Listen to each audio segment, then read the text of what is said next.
عمران خان صاحب نے اپنا بیانیہ بدلا ہے اور اب وہ یہ کہنے پہ مجبور ہوئے ہیں کہ ہمارے ارکان اسمبلی استعفیٰ دینے کے بجائے وہ انتظار کریں کہ ہائی کورٹ کا فیصلہ کوئی سامنے آ جائے۔ اور زرداری فارمولہ جو نیا سامنے آیا ہے وہ تو بڑے دیر پا نتائج دے سکتا ہے، اور وہ پنجاب کی سیاست کے حوالے سے کوشش یہ ہو رہی ہے کہ پنجاب بالخصوص جنوبی پنجاب میں جو پی ٹی آئی کی مقبولیت کا گراف ایک دم اونچا گیا تھا، اس صورتحال میں ایک نئی سیاسی جماعت بنانے کی جو تیاریاں ہیں وہ بھی بڑے عروج پر ہیں، اور اسے زرداری فارمولہ کہا جا رہا ہے۔ کیونکہ خبروں کو اب چلنے دو۔ بسم اللہ الرحمن الرحیم۔ ناظرین السلام علیکم، میں ہوں آپ کا میزبان نعیم مصطفیٰ اور آپ ہمارا یوٹیوب چینل ملاحظہ کر رہے ہیں۔ آج کئی اہم خبریں ہیں، لیکن تمام کی تمام سیاست جو ملک کی مختلف سیاسی سرگرمیاں ہیں وہ پنجاب کی حد تک محدود ہو گئی ہیں، اور وفاق اور چاروں صوبوں کی نظریں جو ہیں وہ پنجاب کی طرف ہیں۔ اس وقت صورتحال یہ ہے کہ پی ٹی آئی کے سربراہ عمران خان صاحب نے جو اپنا پہلا 3-4 روز پہلے موقف لیا تھا، اس سے ایک مرتبہ پھر انہوں نے اپنا بیانیہ تبدیل کر دیا ہے، اور نئی صورت پہلے انہوں نے یہ کہا تھا 3 روز قبل ہم نے آپ سے جب مخاطب ہو کر یہ اطلاع دی تھی کہ عمران خان صاحب نے اپنے پی ٹی آئی ارکین پنجاب اسمبلی سے یہ کہا ہے کہ آپ فوری طور پر پنجاب میں جو وزیر اعلیٰ پنجاب ہیں ان کے اگر اعتماد کا ووٹ نہیں لیتے تو فوری طور پر آپ مستعفی ہو جائیں۔ اور یہ استعفے کی تاریخ بھی انہوں نے 9 مقرر کی تھی، اور کہا تھا کہ 9-10 تاریخ تک اگر وہ نہ لیں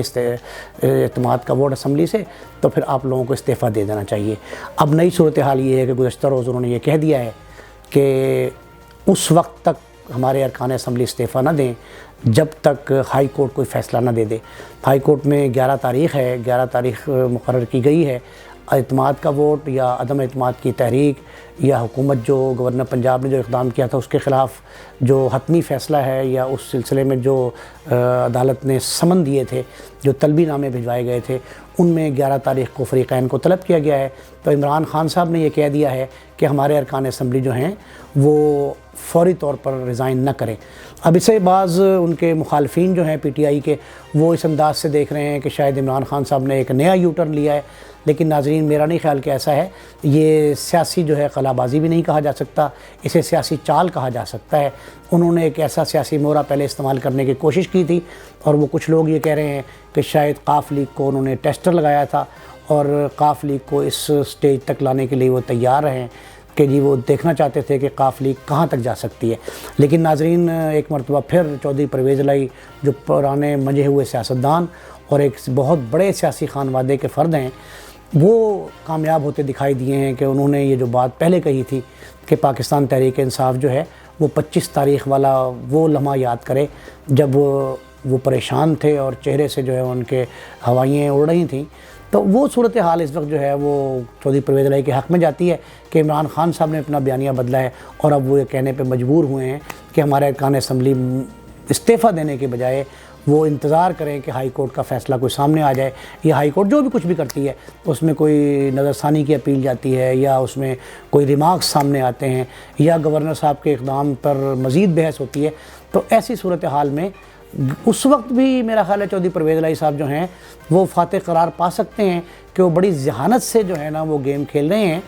لیکن باقی بھی سیاسی سرگرمیاں جو ہیں وہ پنجاب تک ہی محدود ہیں۔ اور زرداری فارمولہ جو نیا سامنے آیا ہے وہ تو بڑے دیر پا نتائج دے سکتا ہے، اور پنجاب کی سیاست کے حوالے سے زرداری فارمولہ جو کہا جا رہا ہے، کوشش یہ ہو رہی ہے کہ پنجاب بالخصوص جنوبی پنجاب میں جو پی ٹی آئی کی مقبولیت کا گراف ایک دم اونچا گیا تھا، یا مسلم لیگ نون اور پیپلز پارٹی مل کر جو اس کی مقبولیت جو ہے وہ پی ٹی آئی کی کم نہیں کر پائے تھے، اس صورتحال میں ایک نئی سیاسی جماعت بنانے کی جو تیاریاں ہیں وہ بھی بڑے عروج پر ہیں، اور اسے زرداری فارمولہ کہا جا رہا ہے۔ اور وہ جو کہتے تھے کہ زرداری ایک زرداری سب پہ بھاری، اور میرا خیال ہے وہ اس کے جو ہے بات درست ثابت ہوتی دکھائی دے رہی ہے۔ جنوبی پنجاب میں ایک جو بڑا اہم عنصر ہے وہ جہانگیر ترین صاحب ہیں، جو پی ٹی آئی کے ناراض اراکین کے گروپ کے سربراہ ہیں۔ ان کے بیٹے علی ترین ہیں، اور پنجاب میں سابق صوبائی وزیر علیم خان ہیں۔ ان لوگوں پہ بعض اداروں نے اور کچھ کہہ رہے ہیں کہ اسٹیبلشمنٹ نے باقاعدہ ہاتھ رکھا ہے، اور ایک نئی جماعت جو ہے وہ اے ٹی آئی یعنی عوامی تحریک انصاف جو ہے اس کے نام سے ایک نئی پارٹی رجسٹرڈ کروائی گئی ہے، اور اس کو پروموٹ کرنے کی کوشش کی جا رہی ہے۔ اور بہت سے ایسے افراد جو پی ٹی آئی کی قیادت سے یا اس کی پالیسیوں سے انحراف کرتے ہیں، ناراض ہیں، عمران خان صاحب کے حالیہ جو معاملات تھے ان پہ وہ تنقید کر رہے ہیں، ان لوگوں کو اس جماعت میں شامل کر کے پی ٹی آئی کی جو اصل پرانی جماعت جو ہے عمران خان صاحب کی قیادت میں جو پارٹی ہے اسے کمزور کرنے کی کوشش کی جائے گی۔ تو ایسی صورتحال جو ہے نا وہ آج کل سندھ میں بھی دیکھی جا رہی ہے، اور سندھ میں اس طرح دیکھی جا رہی ہے کہ ایک طرف تو ایم کیو ایم کی جو مختلف دھڑے ہیں ان جماعتوں کو اکٹھا کرنے کی کوشش کی جا رہی ہے، تینوں دھڑے اکٹھے ہو رہے ہیں، لیکن ناظرین آپ یہ سمجھتے ہیں کہ اس وقت تک یہ معاملات جو ہیں یہ درست نہیں ہو پاتے یا مطلوبہ نتائج نہیں دے پائیں گے جب تک کہ تمام جتنے گروپس ہیں، جتنے اس کے سٹیک ہولڈرز ہیں، ان کے مفادات جو ہیں ان کا خیال نہ رکھا جائے۔ یہ مفادات کس قسم کے ہیں؟ یہ پارٹی ورکر سے لے کے اور اعلیٰ قیادت تک کے ہوتے ہیں، اور انہیں دیکھے بغیر، ان کا ریڈریس کیے بغیر، ان کو ایڈریس کیے بغیر یہ پاسبل نہیں ہے کہ آپ کسی بھی طور جو ہے وہ جماعت کو یکجا کر سکیں، دھڑوں کو متحد کر سکیں۔ ایک دھڑا تو یہ چاہتا ہے کہ وہ سابق ناظم کراچی جو ہیں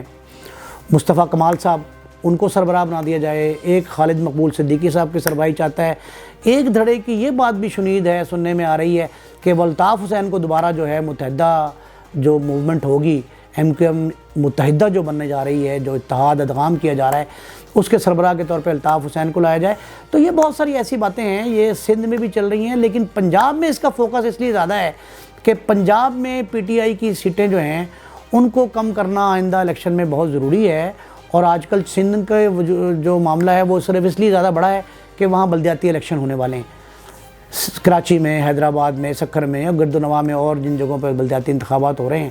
وہ عدالتی فیصلے سے مشروط ہیں، ایک دو روز میں فیصلہ بھی آنے والا ہے۔ ناظرین، اگر بلدیاتی الیکشن میں یا اس سے قبل یا اس کے فوری بعد اگر ایم کیو ایم کے مختلف دھڑے اکٹھے ہوتے ہیں اور پیپلز پارٹی سے بہت سے لوگ جو ہیں وہ ان کو سپورٹ دیتے ہیں اور پیپلز پارٹی کے وہ قریب ان کو لانے میں کامیاب ہو جاتے ہیں، جو متحدہ دھڑے ہیں ان کو لانے میں کامیاب ہوتے ہیں، یا جو بیپ ہے یا اور دوسری جماعتیں جس کے بہت سے رہنما آلریڈی پیپلز پارٹی کی طرف جھکاؤ ہے ان کا، تو ان لوگوں کے ساتھ ملا کے کوئی ایسا مشترکہ پلیٹ فارم بنانے کی کوشش ہو رہی ہے سندھ کی حد تک کہ وہ وہاں پاکستان تحریک انصاف جو ہے ان کے دھڑوں کو قریب لایا جائے، اور اس میں گورنر سندھ جو ہیں ان کا بہت بڑا رول ہے، اور گورنر سندھ کوشش یہ کر رہے ہیں کہ وہ ان دھڑوں کو اکٹھا کر لیں، اور اکٹھا کرنے میں اگر کامیاب ہو گئے تو یہ سندھ حکومت کی کامیابی بھی ہوگی، اور جو مشترکہ قومی حکومت ہے وفاق میں اس کی بھی کامیابی اس کو کہا جا سکتا ہے۔ اور سب سے بڑھ کے پی ڈی ایم ظاہر ہے مضبوط تو ہو جائے گی اس کے ساتھ، لیکن سب سے بڑھ کے یہ ہوگا کہ سندھ کی سیاست میں ایک بڑا بھونچال آ سکتا ہے۔ اس کے ساتھ ساتھ جو میں نے پنجاب کا تذکرہ آغاز میں ابتدا میں کیا ہے وہ بڑی اہمیت کی حامل ہے کہ اگر قاف لیگ اور جس طرح کہا جا رہا ہے کہ پی ٹی آئی کی راہیں جدا ہونے والی ہیں، اگر ایسی صورتحال ہوگی تو جنوبی پنجاب سے اٹھنے والی آواز جو ہے، نئی جماعت کی آواز جو ہے، وہ شاید اس ہمارے پنجاب کے حصے کو بھی خاصا فرق ڈال سکتی ہے۔ اور اس وقت جو علیم خان صاحب بہت سرگرم ہیں، سیاست میں تو کم سرگرم ہیں، لیکن میڈیا کی حد تک انہوں نے جب سے سما چینل جو ہے اس کے اختیارات حاصل کیے ہیں، اور وہ اختیارات جو ہیں اس کا بھی بڑا مثبت رزلٹ آ رہا ہے، اور بہت سے لوگ جو ہیں ان سے ملاقاتیں کر رہے ہیں۔ لیکن اس کے پیچھے سب سے بڑی بات جو یہ کہی جا رہی ہے کہ جنوبی پنجاب کی سیاست، سندھ کی سیاست، بالخصوص کراچی کی میئرشپ جو ہے وہ چونکہ اس وقت تو ایم کیو ایم اور اس کے ساتھ جماعت اسلامی، یہ دو جماعتیں ایسی ہیں جو بلدیاتی الیکشن میں خاصی مضبوط ثابت ہو سکتی ہیں۔ تو ایک طرف تو جماعت اسلامی ویسے تو بہت قرابت دکھائی دے رہی ہے مجھے، تو پی ٹی آئی کے بہت قریب تر جماعت ہے، اور آج کل وہ تنقید بھی پی ٹی آئی پہ بہت کم کرتے ہیں جماعت اسلامی والے، اور اسی طرح پی ٹی آئی والے جو ہیں تحریک انصاف کے رہنما وہ بھی جماعت اسلامی کو ہدف تنقید نہیں بناتے۔ تو ناظرین، اس طرح کی صورتحال سندھ میں ہے، لیکن پنجاب میں جو صورتحال ہے وہ اس سے ذرا مختلف ضرور ہے، لیکن وہاں اگر پارٹیوں کا اتحاد اور ادغام گروپوں کا ہو رہا ہے تو یہاں ایک نئی پارٹی وجود میں لانے کی کوشش جاری ہے، اور وہ کوشش یہ ہو سکتی ہے کہ مسلم لیگ نون، پاکستان پیپلز پارٹی آلریڈی ایک پلیٹ فارم پہ ہیں، اب قاف لیگ کا مستقبل کیا ہے، اس مستقبل کے فیصلے کے بعد وہ ان کے قریب آتی ہے یا پی ٹی آئی کے قریب جاتی ہے، پھر یہ جو نئی جماعت پی ٹی آئی کا ایک ناراض گروپ ہے عوامی تحریک انصاف کے نام پر جو اکٹھے ہونے جا رہے ہیں، ان کو ملتان کی سیاست جو ہے نا وہ خاصا قریب لانے کی کوشش کر رہی ہے۔ اہل ملتان جو ہیں، ملتان کے جو سیاستدان ہیں، وہ یہ چاہتے ہیں کہ وہاں جنوبی پنجاب سے اس دفعہ زیادہ بڑی قیادت جو ہے وہ پنجاب کے مرکز میں یا وفاق میں، اسلام آباد میں، مطلب تخت لاہور جسے وہ کہتے ہیں، لاہور میں یا اسلام آباد تک پہنچانے میں وہ کامیاب ہو جاتے ہیں۔ یہ بڑی اہم سیاسی ڈیولپمنٹ ہوگی، اور آئندہ آنے والے الیکشن جو سنا ہے سال رواں میں کسی وقت بھی ممکن ہے۔ الیکشن کمیشن نے تیاریاں بھی اس کی شروع کی ہیں، جو ابتدائی فہرستیں ہیں ان کی تیاریاں جاری ہیں۔ اگر ایسی صورتحال میں اس موقع پر کوئی اس طرح کی ڈیولپمنٹ ہو گئی تو آئندہ آنے والے انتخابات کا جو نقشہ ہے وہ مختلف ہوگا، اور جو یہ خیال تھا کہ شاید پی ٹی آئی اقتدار سے علیحدہ ہونے کے بعد جو ہے اس کی مقبولیت کے گراف میں کمی نہیں آئی، تو شاید آئندہ الیکشن میں بہت بڑا مارکہ بھی سر کر سکتی ہے، تو ان کے لیے ذرا مشکل ہوگا۔ اور عمران خان صاحب کی جو مقبولیت کا گراف ایک دم ان کے اقتدار سے الگ ہونے کے بعد قائم ہوا تھا، شاید اس میں بھی کمی دیکھنے میں آ سکتی ہے۔ یہ جو صورتحال ہے اس کے نتائج تو وزیر اعلیٰ پنجاب چودھری پرویز الہی کے اعتماد کا ووٹ لینے یا عدم اعتماد کی تحریک کی شکل میں، یا مسلم لیگ نون۔ ہاں ایک اور اہم بات یہ ہے کہ قائد مسلم لیگ نون جو ہیں میاں نواز شریف، ان کی واپسی بھی متوقع ہے۔ وہ کیا فیصلہ کرتے ہیں؟ مریم نواز جو ہیں وہ چیف آرگنائزر بن گئی ہیں، وہ کہاں کھڑی ہیں؟ یہ ساری صورتحال کو ملا کر ہم دیکھیں گے تب کوئی نتیجہ جو ہے وہ اخذ کیا جا سکتا ہے۔ آئندہ آنے والے 3-4 روز یا جو اگلا ہفتہ شروع ہو رہا ہے، یہ ہفتہ جو ہے اس میں کئی معاملات ایسے ہوں گے جن کے بنیاد پر ہم کوئی نہ کوئی نتائج حاصل کر سکتے ہیں۔ یہ وہ آج کی تازہ ترین خبریں تھیں جو میں نے آپ تک پہنچائی ہیں۔ امید ہے آپ کو یہ تجزیہ ہمارا پسند آیا ہوگا۔ آئندہ بھی ہمارے اس حوالے سے ہمیں اپنی آراء سے آگاہ کرتے رہیے۔ اپنے میزبان نعیم مصطفیٰ کو اجازت دیجیے۔ اللہ نگہبان۔ کیونکہ خبروں کو اب چلنے دو۔